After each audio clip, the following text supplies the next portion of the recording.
মানে যদি এমন হতো যে বেনামাজির জানাজা হয় না, আমার মনে হয় নামাজের সংখ্যা বাড়ত। যদি এমন হতো বেনামাজির সাথে কেউ মেয়ে বিয়ে দিবে না, ছেলে বিয়ে দিবে না, আমার মনে হয় নামাজি বাড়ত।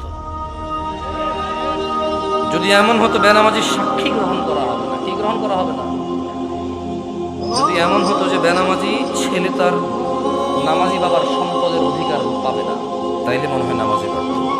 আমি বলিনি, মুহাম্মদ সাল্লাল্লাহু আলাইহি ওয়াসাল্লাম বলেছে বেনামাজি বেওয়ারিশ থাকে, কারণ ওয়ারাসাত পায় না। বেনামাজি কি পায় না?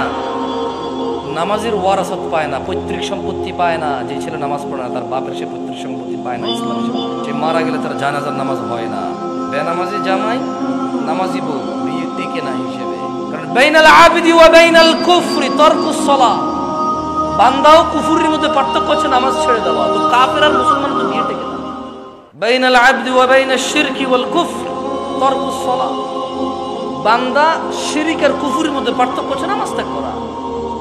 বেনামাজি নামাজি যদি বউ জামাই হয় টিকবে না, তো থাকবে না এই সংসার। আপনি যেদিন হাদিসকে এইভাবে দেখবেন ওই দিন আপনি মানুষ হতে পারবেন। আদারওয়াইজ ওয়াজ শুনতে পারবেন, জুমায় যেতে পারবেন, খুতবা শুনতে পারবেন, কিচ্ছু হবে না।